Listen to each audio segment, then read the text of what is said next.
तो खुदा जो है वो ज़्यादातर फ़नी है, वो हमेशा रहे नहीं।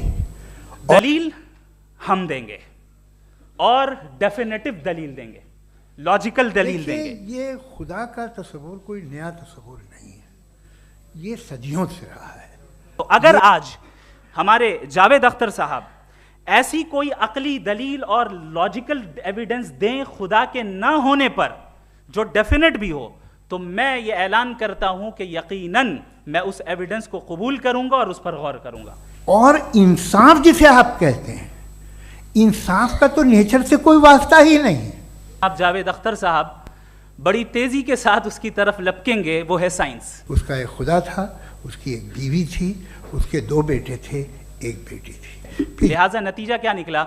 हमारे सौरभ साहब भी कॉन्शियस बीइंग है। क्या ये इनडेफिनेट आर्ग्यूमेंट है या डेफिनेट आर्ग्यूमेंट है? ये डेफिनेट आर्ग्यूमेंट है। जो नेचर है, कुछ लोग कहते हैं नेचर ही खुदा है, तो नेचर में तो इंसाफ नहीं कहीं। अभी भी सवाल रहेगा, ये यूनिवर्स कहां से आया, इन स्पेसिफिक प्रॉपर्टीज के साथ कहां से आया, क्यों आया, किसने बनाया? ये सवाल उस वक्त भी वैलिड रहेगा।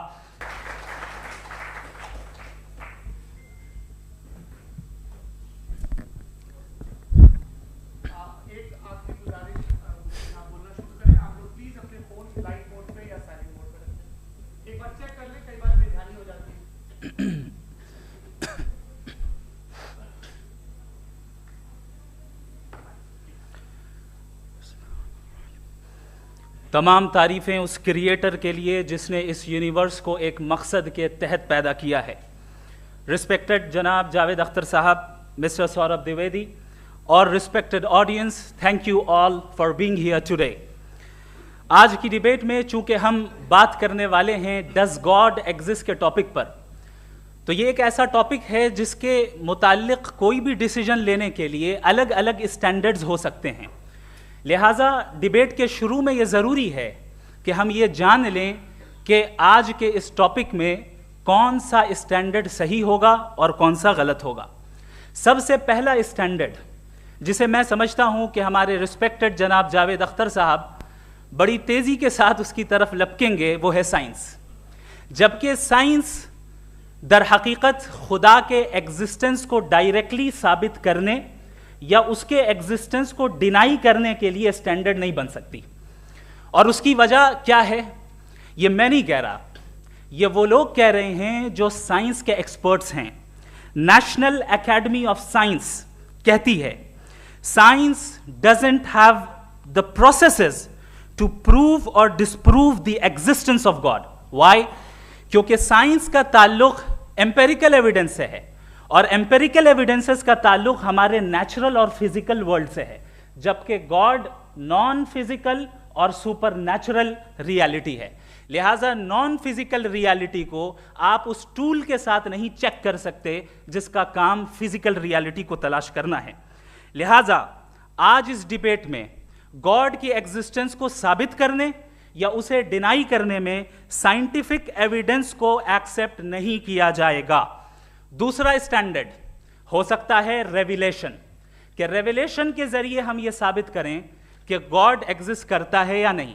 लेकिन यह स्टैंडर्ड भी आज इररेलेवेंट है। क्यों?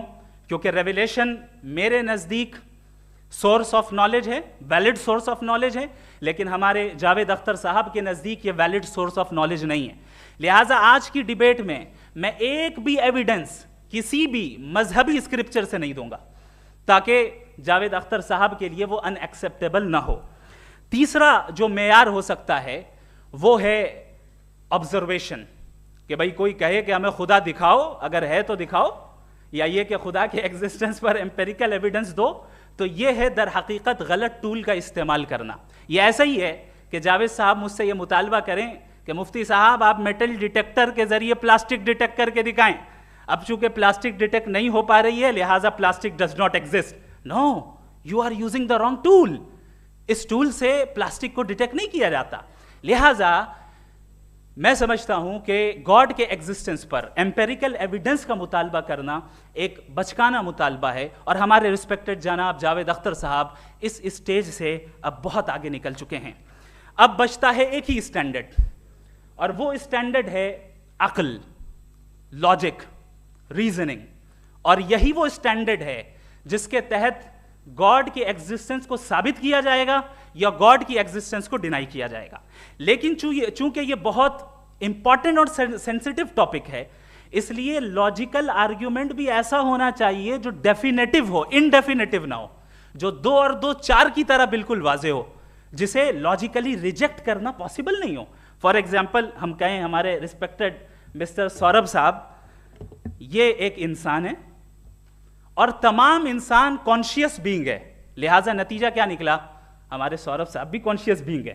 क्या ये इंडेफिनेट आर्ग्यूमेंट है या डेफिनेट आर्ग्यूमेंट है? ये डेफिनेट आर्ग्यूमेंट है, ये 2 और 2 की तरह वाजे है, इसमें किसी तरह जो है लॉजिकली इसको रिजेक्ट नहीं किया जा सकता। तो अगर आज हमारे जावेद अख्तर साहब ऐसी कोई अकली दलील और लॉजिकल एविडेंस दें खुदा के ना होने पर जो डेफिनेट भी हो, तो मैं ये ऐलान करता हूं कि यकीनन मैं उस एविडेंस को कबूल करूंगा और उस पर गौर करूंगा। लेकिन साथ में यह भी ऐलान कर देता हूं प्रेडिक्शन के तौर पर कि ऐसा कोई डेफिनेट आर्ग्यूमेंट कोई नहीं पेश कर सकता। दलील हम देंगे और डेफिनेटिव दलील देंगे, लॉजिकल दलील देंगे, ऐसी दलील देंगे जो एंटायर एथिस्टिक वर्ल्ड उसे रेफ्यूट नहीं कर सकती। चलें अब हम एक एग्जाम्पल सोचते हैं, एक सिनेरियो, सिंपल सिनेरियो, तमाम ऑडियंस से गुजारिश है, हम और आप एक आइसोलेटेड आइलैंड पर हैं, ऐसा आइलैंड जहां पे हमसे पहले कोई कभी नहीं गया। चलते चलते आपके सामने अचानक आपने देखा एक पिंक कलर की बॉल पड़ी हुई है। सबसे पहला सवाल आपके जहन में क्या आएगा कि ये बॉल यहां क्यों आई, कैसे आई, ये पिंक कलर की ही क्यों है, कोई और कलर भी हो सकता था, ये इसी शेप में क्यों है, कोई और शेप भी हो सकता था। नेचुरली आप इस तरफ पहुंचेंगे कि कोई ना कोई है जिसने इन स्पेसिफिक प्रॉपर्टीज के साथ इस बॉल को बनाया है और यहां पे रखा है। चूंकि आप जानते हैं कि ये जो बॉल है इसका एग्जिस्ट करना जरूरी नहीं है, ये एग्जिस्ट कर भी सकती थी, नहीं भी कर सकती थी, और एग्जिस्ट करना ही था तो किसी और फॉर्म में करती, किसी और कलर में करती। अब आप इस बॉल को एक्सपैंड करते चले जाएं, एक्सपैंड करते चले जाएं, एक्सपैंड करते चले जाएं, यहां तक कि ये बॉल यूनिवर्स के साइज की हो जाए। बताइए कि क्या साइज के बढ़ जाने से सवाल बदल जाएगा? हरगिज नहीं बदलेगा। अभी भी सवाल रहेगा ये यूनिवर्स कहां से आया, इन स्पेसिफिक प्रॉपर्टीज के साथ कहां से आया, क्यों आया, किसने बनाया, यह सवाल उस वक्त भी वैलिड रहेगा। लेकिन यह सवाल अगर हम जनाब जावेद अख्तर साहब से करें तो चूंकि इनका वर्ल्ड व्यू एथिस्टिक है, और सिर्फ इनका नहीं, मतलब जितने भी एथिस्ट हैं और एथिस्टिक वर्ल्ड व्यू को रखने वाले से अगर आप ये सवाल करें कि ये यूनिवर्स कहां से आया, तो इनका जवाब या तो आर्ग्यूमेंट फ्रॉम इग्नोरेंस होगा या डॉगमेटिक होगा। या तो ये कहेंगे कि मुझे नहीं पता कि ये कहां से आया, लिहाजा गॉड डज नॉट एग्जिस्ट, ये आर्ग्यूमेंट फ्रॉम इग्नोरेंस है, या ये कहेंगे कि ये यूनिवर्स खुद ब खुद बन गया। इसका मतलब ये है कि उस बॉल को भी खुद ब खुद बन जाना चाहिए, लेकिन बॉल के ताल्लुक से ये एक्सप्लेनेशन एक्सेप्ट नहीं की जाएगी कि ये खुद ब खुद बन गई, लेकिन यूनिवर्स के ताल्लुक से कर दिया जाएगा। इसे हम दूसरे अल्फाज में डॉगमा भी कह सकते हैं।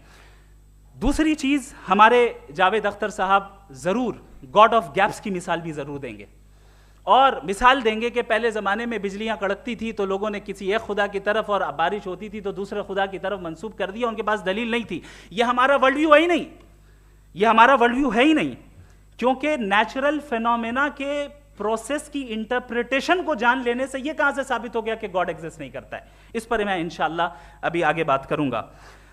आप हजरात ये भी देखेंगे, और मैं ये एक्सपेक्ट करता हूं कि हमारे रिस्पेक्टेड जनाब जावेद अख्तर साहब जरूर इमोशनल आर्ग्यूमेंट्स भी देंगे, जो कि एक लॉजिकल फेलेसी है जब बात आती है ट्रुथ को डिसाइड करने में। क्यों?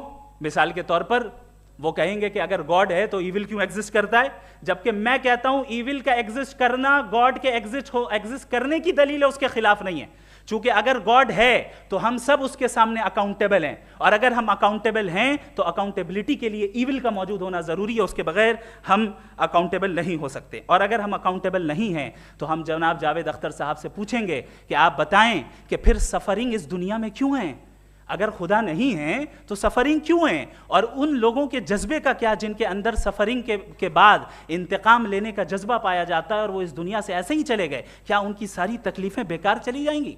अब आ जाएं उसी एग्जाम्पल की तरफ कि बॉल, मुझसे अगर कोई पूछे इस बॉल को किसने बनाया और या इस एक्सपेंडेड बॉल को किसने बनाया, मैं कहूंगा कि चूंकि ये यूनिवर्स और इस यूनिवर्स की तमाम चीज़ें कॉन्टिंजेंट हैं, कॉन्टिंजेंट होने का मतलब ये होता है कि जो अपने एग्जिस्टेंस पे किसी के ऊपर डिपेंड करती हो, तो जाहिर है ये यूनिवर्स कॉन्टिंजेंट है। और अगर कोई चीज़ कॉन्टिंजेंट नहीं है तो मैं रिक्वेस्ट करूंगा कि मुझे दिखा दें कि कौन सी चीज़ यूनिवर्स में कॉन्टिंजेंट नहीं है, हम भी ज़रा गौर कर लें और हम भी देख लें।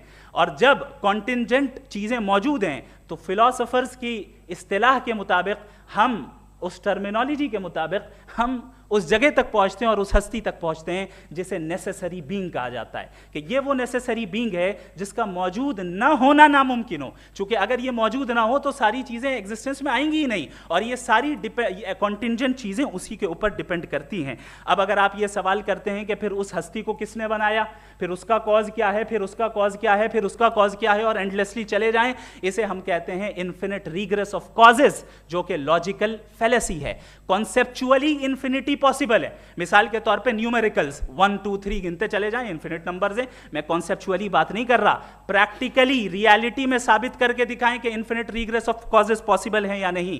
अगर पॉसिबल हैं तो हम मान लेंगे, मिसाल दे दें, और पॉसिबल नहीं है तो एक ही ऑप्शन बचता है जिसे हम कहते हैं नेसेसरी बीइंग। ऐसी नेसेसरी बीइंग जो इंडिपेंडेंट है, क्योंकि अगर वो डिपेंडेंट हुई तो वो नेसेसरी नहीं रहेगी। ऐसी इंडिपेंडेंट बीइंग जो इटर्नल है, अगर वो इटर्नल नहीं होगी, उसकी बिगिनिंग होगी तो वो खुद कॉन्टिंजेंट है। ऐसी बीइंग जो पावरफुल है, क्योंकि कॉन्टिंजेंट को एक्चुअलाइज करने के लिए पावर चाहिए। ऐसी बीइंग जो इंटेलिजेंट है और नॉलेजेबल है, क्योंकि ये यूनिवर्स स्पेसिफिक फॉर्म और स्पेसिफिक लॉज ऑफ नेचर के तहत प्रिसाइजली चल रहा है।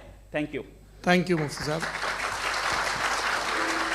मैं इन दलीलों के बाद जावेद अख्तर साहब से गुजारिश करूंगा, आप बैठ के बोलना चाहेंगे या बाहर? जी।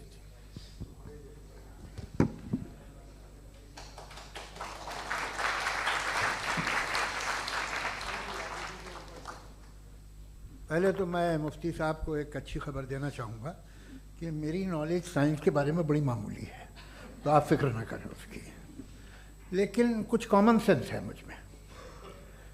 देखिए, ये खुदा का तस्वुर कोई नया तस्वुर नहीं है, ये सदियों से रहा है। ये कुछ रिलीजन 3000 साल पुराने होंगे, 4000 साल पुराने होंगे, लेकिन इंसान कोई 10,000 12,000 साल से एग्जिस्ट करता है होमोसेपियन की शक्ल में, और हमेशा कुछ ना कुछ मज़हब रहे। ये मज़हब जाहिलों के नहीं थे, ये मज़हब एक ऐसी ग्रीक सोसाइटी के थे जहाँ बड़े बड़े फिलोसफर्स पैदा हुए। ये मज़हब इजिप्शियंस के थे जिन्होंने पिरामिड्स बनाए थे। ये रोमन्स के थे कि जिनका आर्किटेक्चर और सेनेट यानी पहली बुनियाद डेमोक्रेसी की, लिमिटेड थी मगर डेमोक्रेसी थी, ये उन लोगों ने किए थे। तो इनका जो जुपिटर था, रा था, ज़्यूस था, उन्हें उस पर इतना ही एतमाद था जितना आज किसी मजहबी आदमी को अपने खुदा पे होगा। क्रिश्चियनिटी आने से पहले यूरोप में एक मज़हब था, जर्मेनिक रिलीजन। उसका एक खुदा था, उसकी एक बीवी थी, उसके 2 बेटे थे, एक बेटी थी। फिर जर्मनी में जब यूरोप में क्रिश्चियनिटी आई तो वो खुदा, उसकी बीवी और पूरे ख़ानदान चला गया। तो हमने, अगर हम हिस्ट्री देखें तो खुदा जो हैं वो ज़्यादातर फ़ानी हैं, वो हमेशा रहे नहीं। और वो जो लोग इन्हें मानते थे उनको आप कहें वो तो जाहिल थे, उन्हें तो कुछ पता ही नहीं था, ऐसा नहीं है। वो अपने वक्त में बड़े काबिल लोग थे और अपने वक्त में उन्होंने बड़े बड़े काम किए हैं, फिलोसफर्स थे, साइंटिस्ट थे, लेकिन उनका मज़हब कहाँ गया, उनके खुदा कहाँ गए? आज जो खुदा हैं दुनिया में लोग उन्हें मानते हैं। आपको क्या मालूम कि कितने बरसों के बाद क्या होने वाला है? हम यूरोप में देखते हैं तो चर्च खाली हैं। तो वक्त के साथ चीज़ें बदलती हैं। जहाँ तक इसका ताल्लुक़ है मज़हबों का, हर मज़हब आपसे एक चीज़ मांगता है, फेथ। ये फेथ क्या चीज़ होती है? What is the difference between faith and belief? ये तो बहुत ही अहमकाना बात होगी कि कोई आदमी कहे साहब अगर खुदा है तो मुझे दिखाइए। ये तो जाहिलाना बात हुई। मैंने तो नॉर्थ पोल नहीं देखा है, मगर मैं मानता हूँ कि नॉर्थ पोल है। मैं क्यों मानता हूँ? इसलिए कि अगर ये दुनिया राउंड है तो उसका कोई टॉप होगा। कुछ लोग हैं जो वहाँ गए भी हैं, कॉमन सेंस कहता है कि ऐसा होगा, सबूत है, गवाह है, रीज़न है। तो ये मेरा फेथ नहीं है। तो फेथ में और बिलीफ में डिफरेंस क्या है? जो मजहब मांगता है आपसे, हर मजहब फेथ मांगता है। फेथ का मतलब ये है कि ना कोई गवाह हो, ना कोई सबूत हो, ना कोई रैशनल हो, ना कोई लॉजिक हो, ना कोई प्रूफ हो, मगर तुम एक बात को मानो। ये है फेथ। वरना बिलीफ होता। अगर इसमें कुछ भी सबूत होते, गवाह होते, तो फिर इसे आप बिलीफ कहते। जैसे मेरा बिलीफ है कि नॉर्थ पोल है, मेरा फेथ थोड़ी है। फेथ इन तमाम शर्तों को रद्द करता है। तो फिर स्टुपिडिटी क्या है? अगर मैं एक बात ऐसी मानूं जिसकी ना कोई लॉजिक है, ना कोई रैशनल है, ना कोई प्रूफ है, ना कोई गवाह है, ना कोई सबूत है, और मैं उसे मानूं, तो ये स्टुपिडिटी हुई। इसे ही भाई कल को मैं यकीन कर लूं कि एलॉन मस्क जो है मेरा भाई है, तो मुझे इंतहाई खुशी होगी, सुकून भी बहुत मिलेगा मुझे। लेकिन और कहे भाई क्यों मानते हो, क्या सबूत है भाई, वो तो अमेरिकन है और तुम तो इंडियन हो, वो तो नस्ल अलग है, तुम्हें कभी मिले भी नहीं। साहब देखिए मेरा फेथ है, इस पर बात न किया। फेथ का मतलब ही यह है कि आप प्रूव नहीं कर सकते। अगर आप प्रूव कर सकते हो तो फेथ की जरूरत ही नहीं, फिर तो आप बात करेंगे, आप कितनी बहस कर लीजिए। अल्टीमेटली दुनिया का हर मजहब फेथ पे टिका है, और फेथ का मतलब है एक ऐसा यकीन जिसका कोई सबूत, कोई गवाह, कोई रैशनल नहीं। अब आप ये कहें, क्या आप ये क्यों कह रहे हैं कि साहब ये कायनात किसने बनाई? कमाल ये है कि आपने बताया कि एक आइलैंड पे गए और एक बॉल देखी। आपने ये नहीं कहा कि आइलैंड किसने बनाया, आपको सिर्फ बॉल पे हैरत हुई। हमने आइलैंड पे हमने हैरत नहीं की, होते हैं आइलैंड। इसी तरह ये आइलैंड है, सितारे, ये गैलेक्सीज, ये सब आइलैंड हैं, खला में। हम उन्हें टेकन फॉर ग्रांटेड लेते हैं, हम पूछते नहीं किसने बनाए। आपने जजीरे के बारे में भी नहीं पूछा है। मेरी पैदाइश कैसे हुई? क्या मैं प्लान्ड पैदा हुआ था? I was plan to be born, या एक लकी स्पर्म था जो किसी एग से चिपक गया? मेरी पैदाइश रैंडम। और इंसाफ जिसे आप कहते हैं, इंसाफ का तो नेचर से कोई वास्ता ही नहीं है। जो आप कहते हैं कि एक दिन इंसाफ मिलेगा, इंसाफ is a human concept. Nature में कोई इंसाफ नहीं। अगर शेर हिरन को खा जाता है तो उसे कोई सजा नहीं मिलती। अगर एक आंधी आती है और हरे भरे पेड़ों को उखाड़ के फेंक देती है तो आंधियों की जेल नहीं होती है। नेचर में इंसाफ नहीं, इसलिए वो नेचर को इंसाफ की जरूरत भी नहीं। नेचर तमाम एक है। अब हम कहें कि साहब ये देखिए जो मैंने खाना खाया था, ये मेरी आँख तो नहीं यूँ कर दिया उसे, तो इसे सज़ा मिलनी नहीं। वो सिस्टम है, ऐसे ही चल रहा है। नेचर बगैर इंसाफ के है। इंसाफ इज अ ह्यूमन कॉन्सेप्ट। तो जो आपसे कहता है कि मैं तुम्हें इंसाफ दूंगा, वो इंसानी जहन की पैदावार है। ये नेचुरल है ही नहीं, ये आसमानी है ही नहीं। नेचर का तसव्वुर, इंसाफ का तसव्वुर। भाई आप साथ मिलते हैं, अब आप लेफ्ट हैंड ड्राइव कर लें, ये क्या है? तमाम सच, तमाम नेकी, तमाम शराफत लेफ्ट हैंड ड्राइव है। वरना क्या होगा, या तो आप क्रॉस कर देंगे, आपका एक्सीडेंट हो जाएगा, या आप किसी को मार देंगे, या ट्रैफिक जैम हो जाएगा। झूठ, बेईमानी, रिश्वतखोरी, ये तमाम जो है driving on the wrong side है। इसके ऊपर कुछ नहीं। ये तो हमने बनाया, जैसे हमने लेफ्ट हैंड ड्राइव बनाई है। ये कॉन्सेप्ट ऑफ इंसाफ जो है ये हमारा है, इसका नेचर से कोई वास्ता नहीं। शेर खा जाता है हिरन को, उसे जेल होती है क्या? कुछ भी नहीं, है ही नहीं।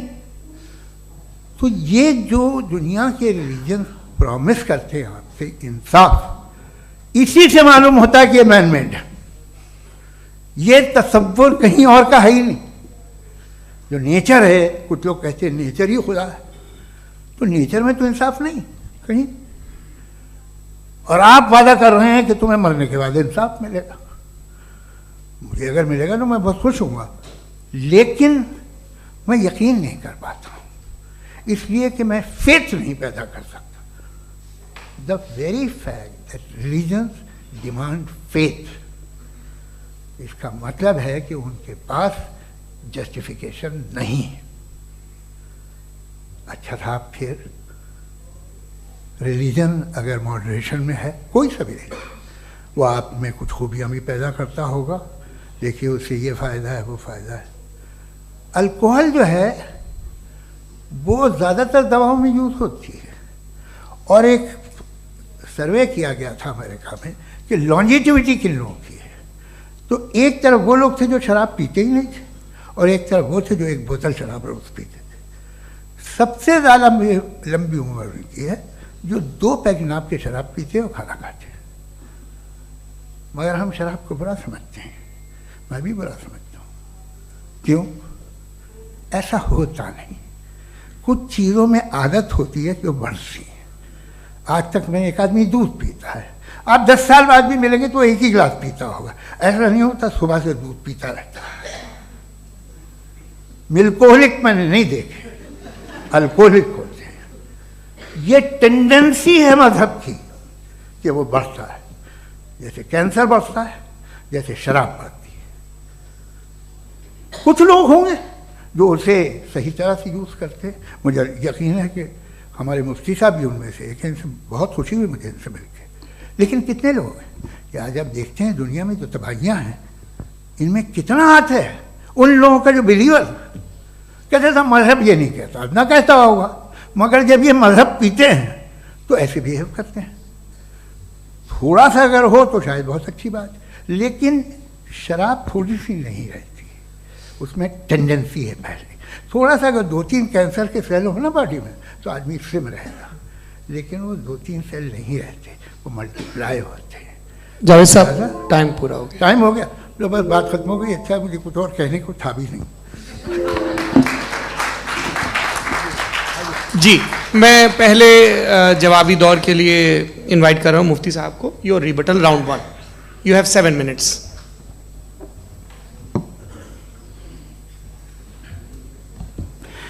Thank you very much Javed साहब, आपकी बात को सुनकर बड़े महजूज हुए हम लोग। महजूज, do you understand? We enjoyed. Okay, अब थोड़ा सा लॉजिकली उसको हम लोग देखते हैं। दरअसल हम लोगों ने कल गुजारिश की थी मुफ्ती साहब से भी, जावेद साहब से भी, कि हिंदुस्तानी ज़बान आम फहम सबको समझ में आ जाए, और जहाँ कहीं आप मुश्किल शब्द इस्तेमाल करें वहाँ बताते भी चलें। Thank you. तो सबसे पहले हमारे रिस्पेक्टेड जावेद साहब ने हवाला दिया कि खुदा फ़ानी है। कितने मजहब आगे चले गए, किसी ने जुपिटर को खुदा माना, किसी ने किसी को माना। मैं कहता हूँ जिसने कॉन्टिंजेंट चीज़ को खुदा माना, गलत माना, वो खुदा ही नहीं, वो खुदा ही नहीं है। हम तो नेसेसरी बीइंग को साबित करने बैठे हैं, वो नेसेसरी कॉज जो इटरनल है, जो अबदी भी है और अजली भी है। हम किसी और को साबित करने नहीं बैठे। दूसरी चीज उन्होंने कहा कि फेथ एंड बिलीफ, ये एक ऐसी डेफिनेशन है फेथ की जो इन्होंने पहली मर्तबा पेश की है, या माफ कीजिएगा इन्होंने पहली मर्तबा पेश नहीं की है, रिचर्ड डॉकिंस ने पहली मर्तबा पेश की है। मुझे मालूम है ये सोर्स कहां से है। एपिस्टेमोलॉजिकली फेथ और बिलीफ का फर्क आप इस तरह नहीं कर सकते सर। फेथ सही भी होता है, गलत भी होता है, बिलीफ सही भी होता है, गलत भी होता है। जो लॉजिक, रीजन और एविडेंस से बैक्ड होगा वो फेथ सही होगा। और आप जिस फेथ की बात कर रहे हैं कि इलॉजिकल है और उसके पीछे नहीं है, तो we are on the same page. हम नहीं मानते उस फेथ को, जो फेथ ऐसा हो जिसके पीछे कोई लॉजिक ना हो, एविडेंस ना हो, हम नहीं मानते। हम तो उस फेथ के कायल हैं जिसके पीछे लॉजिक हो और एविडेंस हो। तो बिलीफ सही भी होता है, गलत भी होता है, फेथ भी सही होता है और गलत भी होता है। तो आज फेथ और बिलीफ के डिफरेंस पे बात नहीं हो रही है। आज आप चाहे फेथ एक्सेप्ट कर लें या बिलीफ एक्सेप्ट कर लें, आज ये बात होगी कि ट्रूथ क्या है, चाहे ट्रू बिलीफ सही है या ट्रू फेथ सही है, और फॉल्स फेथ क्या है और फॉल्स बिलीफ क्या है, बात इस पे हो रही। दूसरी चीज इन्होंने पूछा स्टुपिडिटी फिर क्या है। अगर फेथ रिलीजन स्टुपिडिटी नहीं है तो और क्या है? चूंकि फेथ का मुतालबा करते हैं तो स्टुपिडिटी क्या है?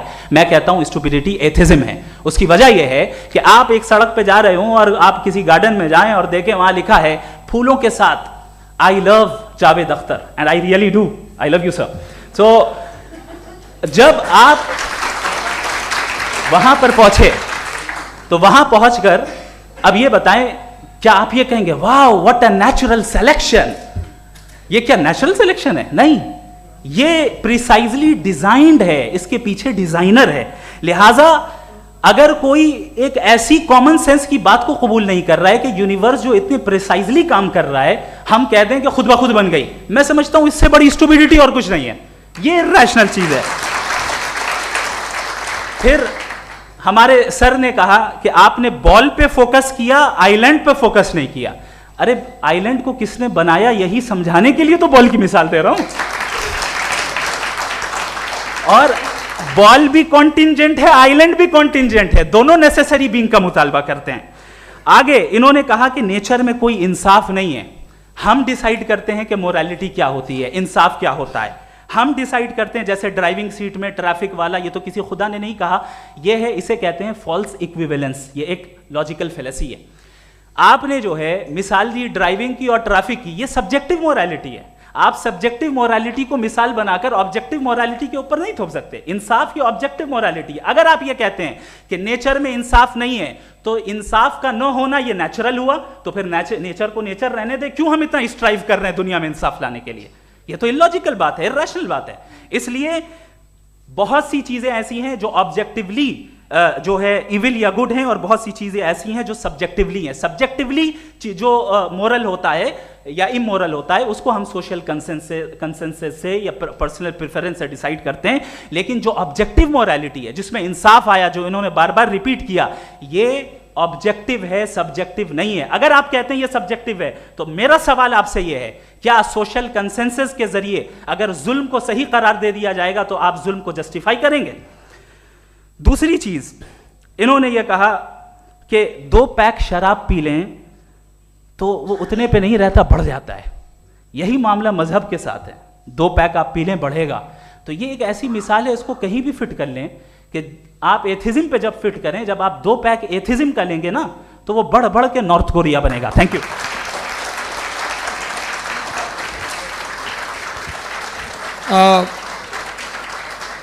फर्स्ट राउंड के रिबटल के लिए मैं जावेद साहब को इनवाइट कर रहा हूं। आपके पास 7 मिनट का वक्त है, रीसेट कर दीजिएगा प्लीज। मुझे इस बात की खुशी है कि मुफ्ती साहब ने भी मान लिया कि नेचर में कोई इंसाफ नहीं है। तो कोई भी चीज़ जो इंसान ने नहीं बनाई है उसमें इंसाफ नहीं होता है। एक बात मैं आपसे अर्ज़ करूँ, ज़रा पता लगा लीजिएगा, ये जो आप बाग में जाते हैं बेहद खूबसूरत फूल देखते हैं ना, इनमें से कोई नेचुरल नहीं है। ये सारे फूल क्रॉस करके बनाए गए हैं। जो जंगल में फूल होते हैं निहायत मामूली होते हैं, ये फूल इंसानों ने बनाए हैं। जो आप बाग में देख के वाह वाह कहते हैं, ये इंसानों के बनाए हुए हैं। डिफरेंट फूलों को क्रॉस करके, डेवलप करके, फिर क्रॉस करके इस तरह से बनाए गए। नेचुरल फ्लावर नहीं। किसी जंगल वीरान में जाके आप गुलाब के फूल नहीं देखेंगे। ये सब बनाए हुए इंसान ने, बहुत से काम इंसान ने किए हैं। बाकी है कि आपने मेरी एक बात का जवाब नहीं दिया, जिससे मुझे शिकायत है कि फेथ क्या है और आप फेथ मांगते क्यों हैं मुझसे? आप तो लॉजिकल हैं, आपके पास तो सारे रैशनल्स हैं, आपके पास सारे सबूत हैं, तो आपको फेथ की डिमांड क्यों करते हैं कि भाई तुम सरेंडर कर दो और सवाल मत करो? कोई मजहब सारे सवाल करने की इजाज़त नहीं देता है और मना करता है कि ज़्यादा सवाल ना करो, बहक जाओगे तुम। आप क्यों रोकते हैं? हकीकत यह है कि इंसानी तारीख क्या है। इंसानी तारीख ये है कि दुनिया में 2 तरह के लोग हुए हैं। एक वो जिन्होंने अपनी लाइल्मी की परस्तिश की है, दूसरे वो जिन्होंने अपनी इग्नोरेंस या लाइल्मी से झगड़ा किया है और मालूम किया है कि क्या है। ये जो आप कह रहे हैं, आज आप हैरान हैं कि भाई ये यूनिवर्स कैसे बनी। लोग हैरान थे कि सूरज डूबता है तो इधर से कैसे निकलता है। और आप एक कदम जाके हमेशा का मानने को तैयार है, एक कदम पीछे ही मान जाइए। भाई आप इसके बाद जाते हो, कहते सवाल ना करना कि ये कहाँ से आया, ये पावर तो हमेशा से हमेशा रहेगी। तो आप यूनिवर्स के बारे में मानने में क्या तकलीफ है? एक कदम पहले रुक जाइए। ये हमेशा से थी या नहीं थी, हमें मालूम नहीं है। और ये कहना कि हमें मालूम नहीं है, कमाल ये है कि दुनिया के सारे मजहब सब जानते हैं ये दुनिया कैसे बनी थी, कैसे मिटेगी, मरने के बाद क्या होगा, इनको सब इल्म है। इनको किसी को डायनासोर होते थे पहले ये नहीं पता था, किसी को नहीं पता। किसी भी दुनिया की मजहबी किताब में डायनासोर का जिक्र नहीं है। लेकिन बाकी सब बातें, how to make universe in 4 easy lessons and बाकी सब पता है। जिसको सब पता है वो गड़बड़ है। हम में ये इंकिसार, ये ह्यूमिलिटी होनी चाहिए कि हम ये कहें कि हमें ये बहुत सारी बातें नहीं मालूम, लेकिन हम उनकी परस्तिश ना करना, अपनी लाइल्मी को की परस्तिश ना करें, हम उसे पता लगाने की कोशिश करें। जिस दुनिया में आप बैठे हैं सर, ये हॉल जो है, ये इलेक्ट्रिसिटी जो है, ये माइक जो है, जिस हवाई जहाज से आप आए थे, वो जिस कार से आप यहाँ आए हैं, ये सब उन लोगों की बनाई हुई है जिन्होंने सवाल किए थे। ये दुनिया जिसमें आप आज आराम से हैं, ये उन लोगों की बनाई है कि जिन्होंने सवाल किए थे, और हर स्टेज पे इन सवालों को मकरूह कहा गया था, गलत कहा गया था। आप ज़रा तारीख पढ़िए, एक बड़ी दिलचस्प किताब है बर्ट्रैंड रसेल की, जिसमें उसने रिलीजन एंड साइंस कि कब से रिलीजन जो है साइंस के अगेंस्ट है, और हद तो ये है कि भाप के इंजन के खिलाफ थे, स्टीम इंजन के भी खिलाफ थे, और फतवे हुए उन पर, वेटिकन ने दिए। तो ये हमेशा, अभी जैसे ही ये राइट विंगर आते हैं अमेरिका में पावर में, तो वो जो अपना ये क्या बोलते हैं उसे, सीड क्या बेटे, सीड क्या जो, हाँ नहीं सीड जो होते हैं जिन पे जी, नहीं भाई, वो जो ह्यूमन बॉडी के